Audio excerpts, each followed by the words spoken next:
금요기도에는 본향이라는 제목으로 하나님의 말씀을 전하도록 하겠습니다. 네, 한글 제목이 내 아버지 집이고요.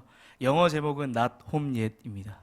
아직 여기는 집이 아니야 라는 제목을 가지고 하나님의 말씀을 전하도록 하겠습니다. 이렇게 무더운 날 간절한 것이 있다면 이 얼음 냉수입니다. 그렇죠? 이런 생각이 들더라고요.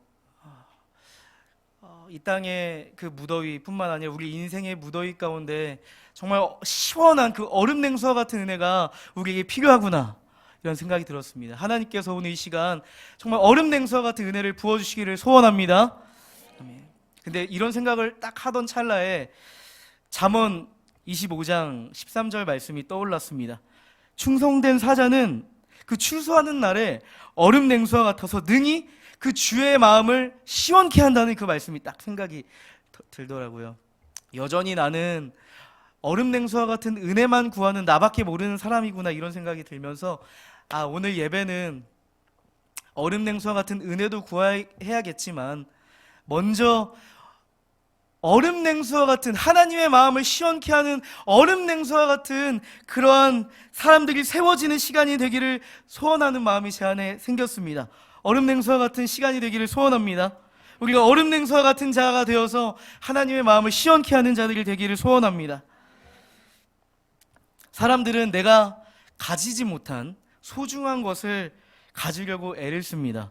그런데 막상 진짜 소중한 것은 내 주변에 일상적으로 존재하는 것들에 있습니다. 때로는 우리는 그 일상적이지만 소중한 것들, 항상 내 곁에 있어서 소중하지 않다고 느끼는 경향이 있습니다. 그러나 일상적인 그 것들이 내 곁에서 사라져버릴 때 비로소 그것이 내게 가장 소중한 것임을 깨닫습니다.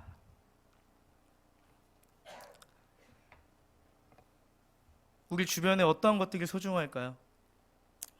하나님, 우리의 가족들, 내 옆에 소중한 사람들. 그렇죠? 일상적인 것이 일상이 되지 않을 때 우리는 비로소 그때 깨닫습니다. 진짜 그 사람이 소중한 사람이었구나. 우리 하나님이 정말 나에게 가장 소중한 분이었구나.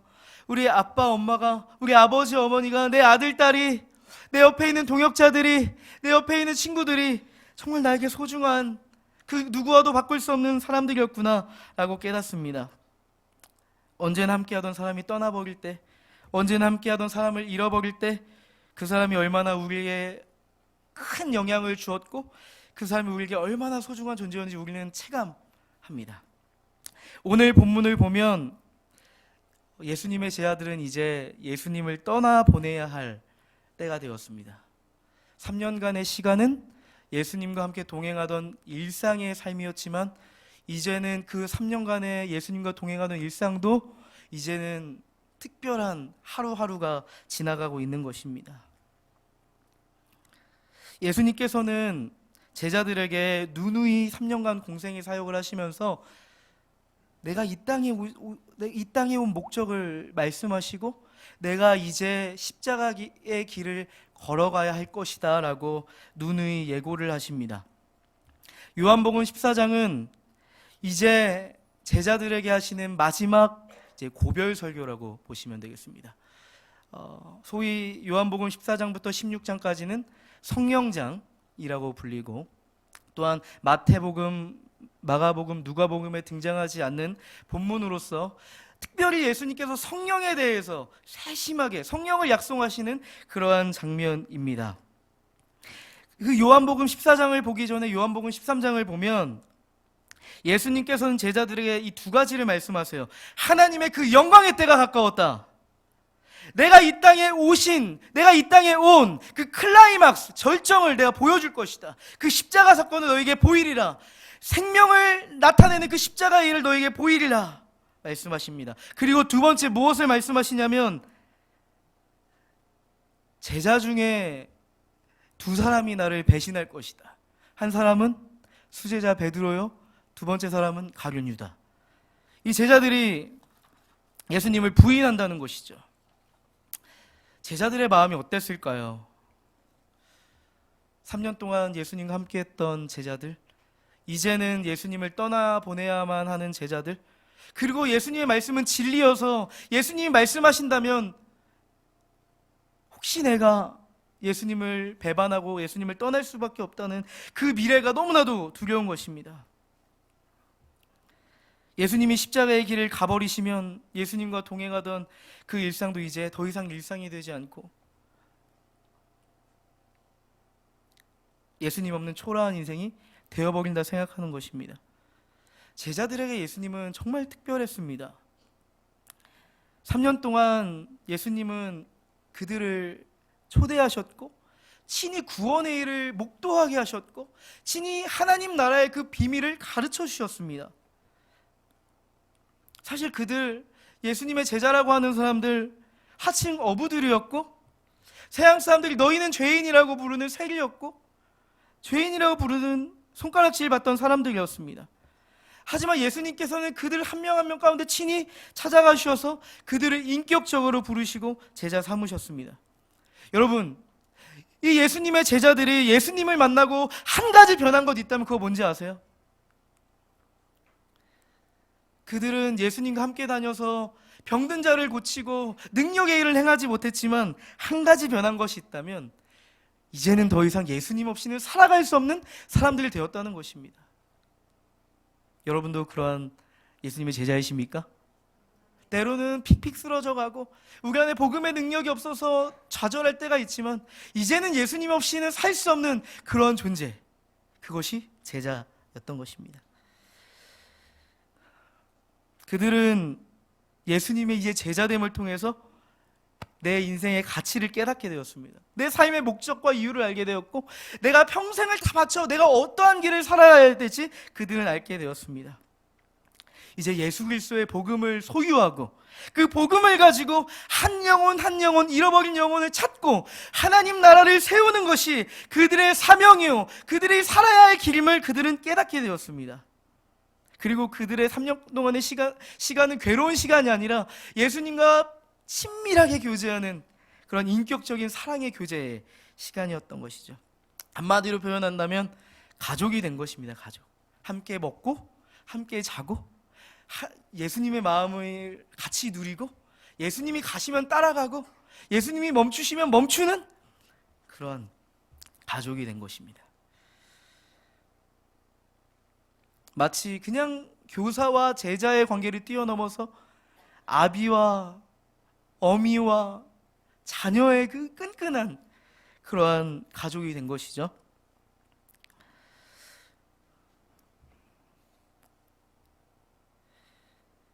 제자들은 너무나도 근심했을 것입니다. 예수님은 그렇게도 근심하던 제자들의 생각과 마음을 다 아셨던 것 같아요. 1절 말씀을 보면 이렇게 예수님께서 말씀하십니다. 너희는 마음에 근심하지 말라. 하나님을 믿으니 나를 믿으라. 좀 친밀하게 이야기한다면 얘들아 너희 너무 근심하지 마.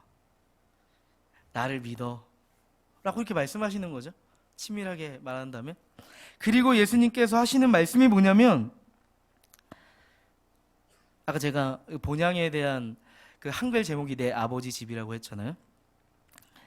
2절, 3절 말씀을 보면 내 아버지 집에 거할 곳이 많도다. 그렇지 않으면 너희에게 일렀으리라.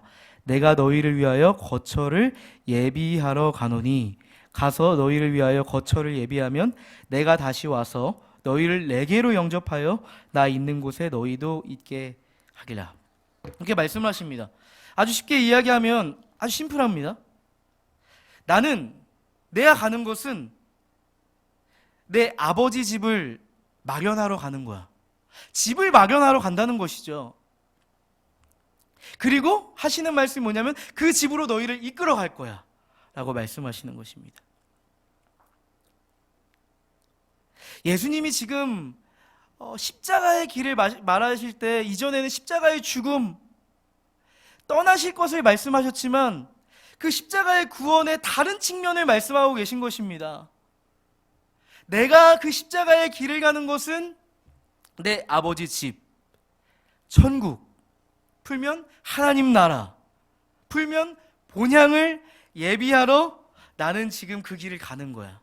그리고 나는 다시 너희를 데리고 너희의 본향, 천국, 하나님 나라, 그곳으로 너희를 이끌어 갈 거야 라고 말씀하십니다. 제가 최대한 지금 노력해서 이 말씀을 인격적으로 말하기 위해서 노력을 하고 있습니다. 이해가 되시죠? 지금 제자들이 근심하는 것은 딱 한 가지입니다. 예수님의 죽음, 예수님의 떠나심. 그것 때문에 지금 제자들은 근심하고 있습니다. 하지만 예수님은 반드시 그 길을 가셔야만 하죠. 이 땅에 오신 목적이 그 십자가의 구원을 이루시기 위함이기 때문입니다. 제자들의 모습을 보면 3년 동안 날마다 주님과 함께 했지만은 영락없이 하나님의 그 선하심과 하나님의 구원하심을 전혀 바라보지 못하고 예수님께서 완전히 이루실 그 구원의 소망을 바라보지 못하고 단지 딱 하나, 이 죽음의 절망, 그것만 바라보고 있는 것입니다. 예수님께서 십자가를 통해서 완전하게 이루실 그 본향의 하늘의 소망을 바라보지 못하고 단지 육신적인 렌즈를 가지고 죽음의 절망만을 바라보고 있는 것입니다. 그냥 단순히 가시적으로 보이는 예수님의 죽음의 그 절망의 관점으로만 예수님을 보고 있다는 것입니다. 이 제자들의 모습을 보면 마치 우리에게는 분명히 그 예수 그리스도의 십자가의 구원하심이 있고 구원의 감격이 우리 안에 있어야 하지만 당장 눈에 보이는 삶의 불안감, 삶의 어려움, 관계의 문제들, 근심과 걱정 때문에 그 구원의 기쁨과 감격은 다 온데간데 없고 사라져 버린 것입니다. 우리가 살고 있는 이 땅의 분주함과 치열함 속에서 우리의 시선은 다 마치 죽음의 절망만 보이는 제자들과 같이 우리가 이 땅에 가시적으로 보이는 문제들만 낱낱이 보이는 것입니다. 그리고 하나님의 그 구원의 은혜, 구원받은 그리스도의 삶의 그 중요함을 우리는 잊고 살 때가 많다는 것이죠. 예수님께서는 말로 표현할 수 없을 정도로 인격적인 분이십니다. 예수님의 사역을 보면 사실 하나님 그분께서 피조물이 돼서 오셨다. 만약에 우리가 사랑하는 말은 좀 안 되는데 한번 들어주시면 감사하겠습니다. 이 앞에 바퀴벌레가 있는데 내가 너무나도 사랑하는 애완 바퀴벌레입니다. 근데 지금 바퀴벌레를 보니까 사람의 관점으로 보니 잠재적으로 저는 저 바퀴벌레는 곧 죽을 운명이에요. 그래서 내가 이런 생각을 하는 겁니다. 내가 바퀴벌레가 되어서 바퀴벌레의 시선을 맞추어서 내가 바퀴벌레를 살려야겠다. 정말 말도 안 되는 일이지 않습니까? 하지만 바퀴벌레와 우리의 공통점을 찾는다면 동일한 피조물이라는 것입니다. 예수님께서 사람으로 오셨다 했을 때 우리는 교리적 진리로서 교리적 사실로서 당연하게 여기지만 창조주이신 하나님께서 사람으로 오셨다라는 것은 우리가 바퀴벌레를 위해서 바퀴벌레로 온 것보다 더 상상할 수 없는 그러한 낮추심이요, 하나님의 사랑하는 죄인들을 사랑하시는 그 마음을 가지고 우리의 눈높이에 맞추시는 은혜인 것입니다. 하나님께서는 친히 이 하나님의 신의 언어로서 하나님의 계시, 하나님의 뜻을 전파하지 아니하시고 친히 우리가 알아들을 수 있는 계시의 언어로 우리에게 알려주셨고, 십자가 사건도 누구나 보면 알 수 있는 그러한 사건으로, 퍼포먼스로 친히 우리에게 나타내시지 않았습니까? 예수님은 철저하게 그의 구원 사역을 제자들에게 드러내실 때 그들의 눈높이로 낮춰주시고 맞춰주십니다. 그리고 말씀하십니다.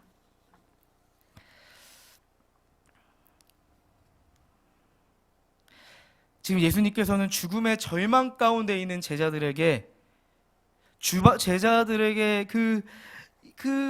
염려와 근심으로 이제 어떻게 해야 될지 모르는, 그 근심이라는 단어를 원어로 보면 마음속에 여러 가지 감정이 드는 거예요. 매우 혼란한 상태인 거예요. 아주 심란하고 번잡스러운 상태에 빠져 있는 그들에게 소망을 주는 것입니다. 내 아버지 집, 천국 본향을 나는 예비하러 가는 것이라고 말씀하시는 것입니다.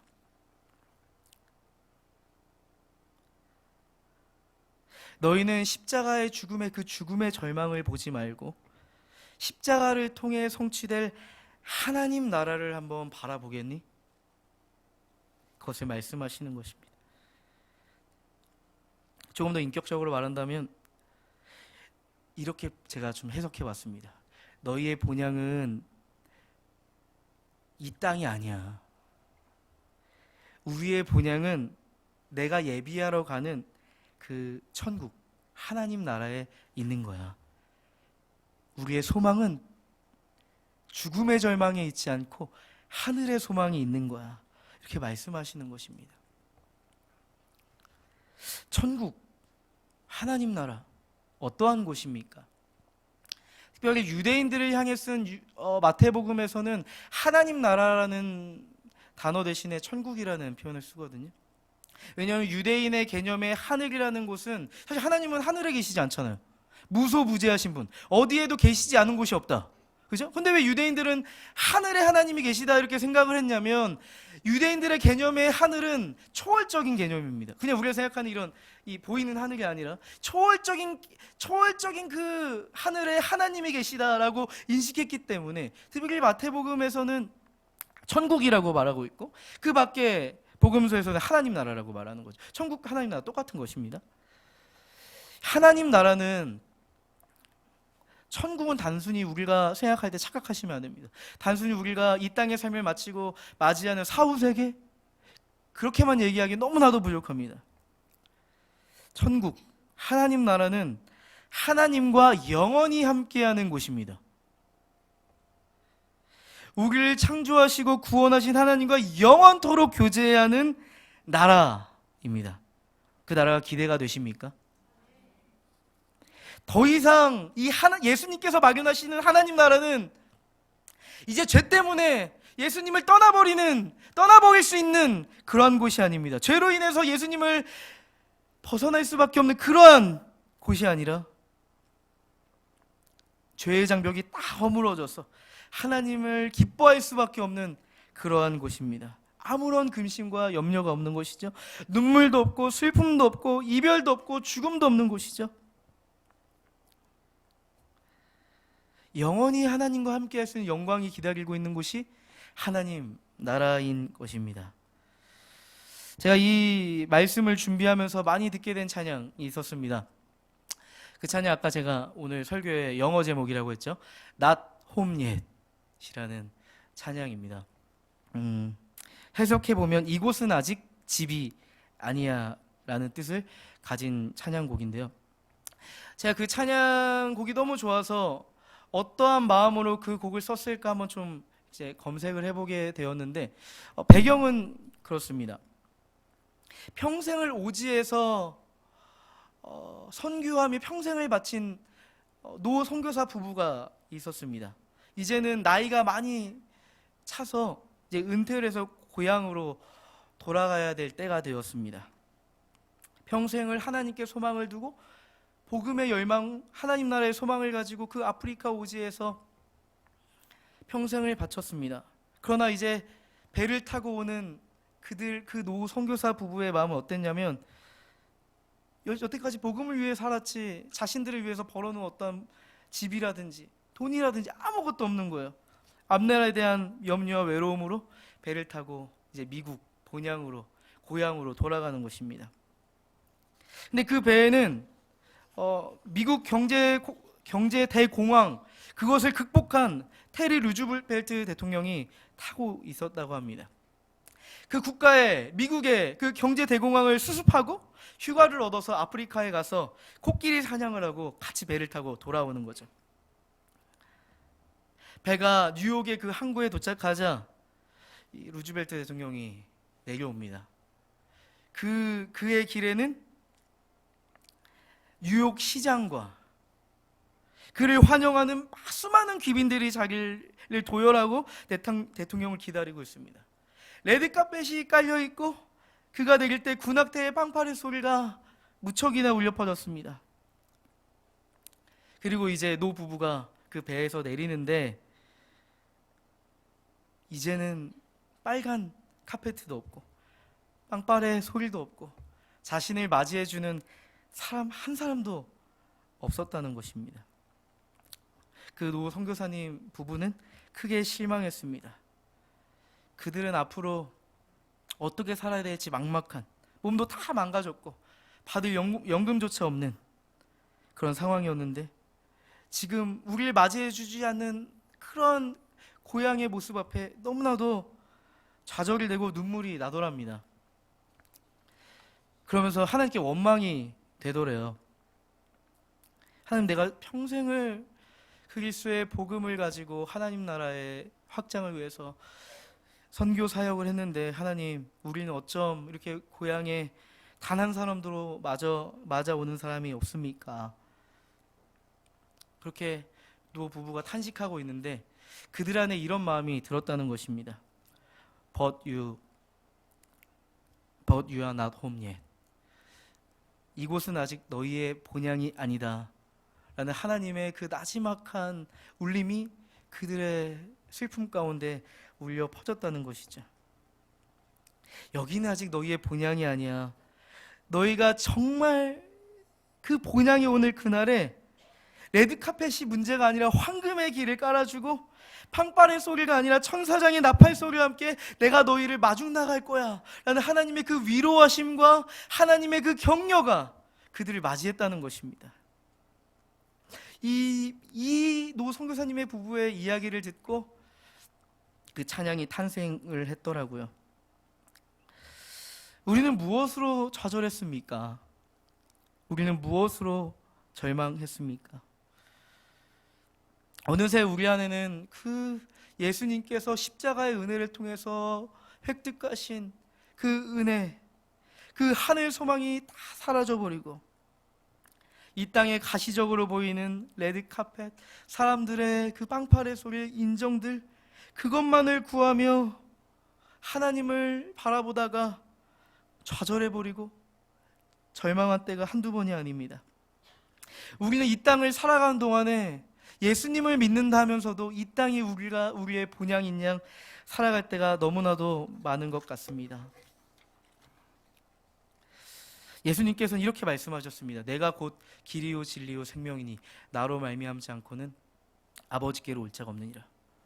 우리가 이 말씀을 들을 때 역시 오직 구원의 길, 구원의 진리, 구원의 생명은 예수님밖에 없다 라고 어떤 이 평면적인 이 진리로서 받아들일 때가 있는데, 제가 이 본문을 인격적으로 정말 내가 예수님의 제자라고 생각하고 예수님의 말씀에 귀 기울일 때 이 말씀을 보니까 하나님 나라, 이 땅이 본향이 아니라 이 땅의 삶을 마치고 그리고 장차 도래할 하나님 나라로 내가 갈 때 그 관점으로 이 말씀을 보게 되는 거예요. 본향을 소망할 수 있는 근거가 무엇일까? 이 말씀을 듣고 이 말씀을 보면 우리 안에 하늘의 소망이 생길까?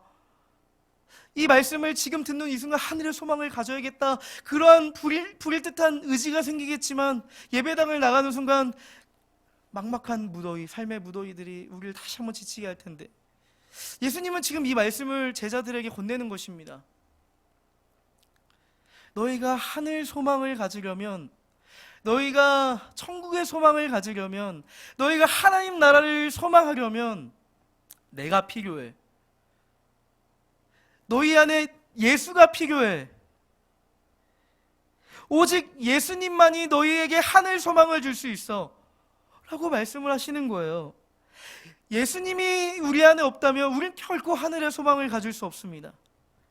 우리가 예수님과 관계없는 삶을 살아가고 있다면 우리는 결코 하늘의 소망을 들 수가 없다는 것이죠.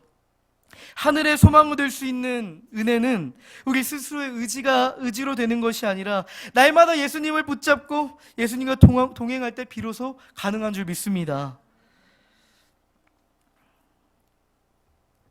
예수 그리스도의 그 구원하심, 그 은혜는 본향을 잃어버린 자녀를 회복시켰습니다. 예수님의 구원하심은 이 땅이 우리의 본향이 아니라 하나님 나라가 우리의 본향임을 깨닫게 했습니다. 하지만 우리의 삶의 순간순간의 죄악들은 우리의 눈을 가리고 하나님 나라를 잊어버리게 합니다. 사도 바울이 이런 말씀을 합니다.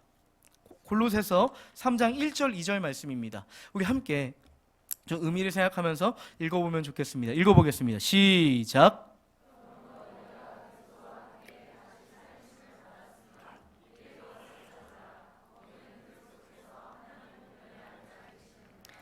위의 것을 생각하고 땅의 것을 생각하지 말라.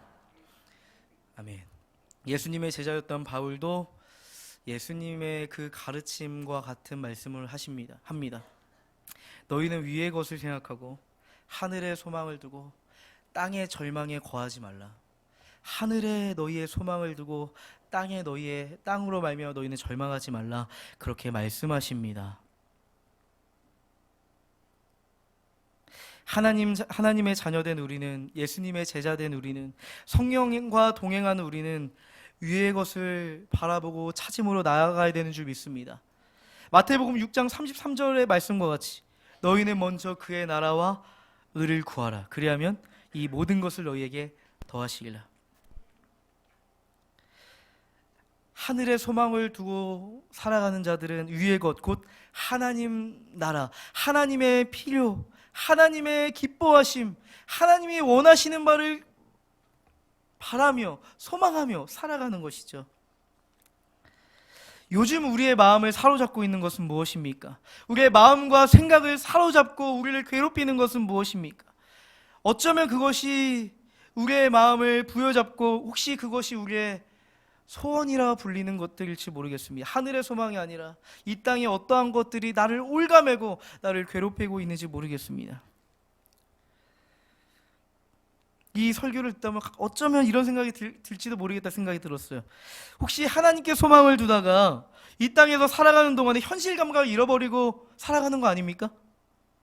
그런 질문을 할 수 있을 것 같다 생각을 했습니다. 그러나 잘 생각해 보세요. 오히려 우리는 그리스도인으로서 이 땅의 현실 감각에만 의존하다가 오히려 하늘 소망이라는 그 인생의 대전제를 잃어버린 거예요.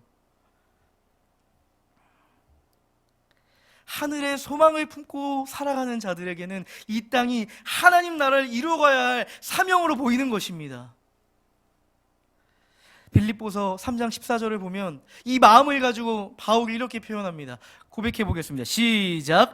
둯대를 향하여 그리스도 예수 안에서 하나님이 위에서 부르신 부름의 상을 위하여 달려가노라. 하늘의 소망을 가졌던 바울, 그 둯대를 향하여, 하나님 나라를 향하여, 그리스도 예수의 그 복음, 부르심을 향하여 나아가는 것입니다. 그리고 빌립보서 3장 20절에 고백합니다. 바울의 고백입니다. 읽어보겠습니다. 시작. 그러나 우리의 시민권은 하늘에 있는지라 거기로부터 구원하는 자 곧 주 예수 그리스도를 기다린다. 우리의 시민권은 하늘에 있는 줄 믿습니다. 우리의 시민권은 하늘에 있는 줄 믿습니다. 그리고 그 시민권을 가진 우리는 예수 그리스도와 동행하며 다시 오실 그 주님을 기다리며 사명을 감당해야 되는 줄 믿습니다. 때로는 제자의 삶을 살아갈 때 고되죠. 힘들죠. 삶의 무더위 때문에 지치죠. 무기력하죠. 다 놓아버리고 싶죠. 그리스도인으로서 살아가는 것도 무의미하게 느껴질 때가 있습니다. 그때마다 오늘 말씀을 의지했으면 좋겠습니다. 14장 1절의 말씀과 같이 근심하지 말고 나를 믿어. 나는 너희를 위해 하나님과 함께하는 본향을 내가 막연했어. 때로는 힘들고 어려운 일이 있겠지만 그 본향, 그 천국의 소망을 가지고 하나님과 함께하는 영광을 꿈꾸자. 그리고 요한복음 14장에 보면 그리고 나서 성령을 약속하시는 거예요. 이 대전제를 가지고 예수님께서는 성령을 약속하시는 거예요. 요한복음 14장 26절의 말씀을 읽고 오늘의 말씀을 마치고자 합니다. 함께 읽어보도록 하겠습니다. 14장 26절입니다. PPT는 없습니다. 네, 성경을 보셔야 됩니다. 네, 읽어보도록 하겠습니다. 시작. 보혜사 곧 아버지께서 내 이름으로 보내실 성령 그가 너희에게 모든 것을 가르치고 내가 너희에게 말한 모든 것을 생각나게 하리라. 아멘.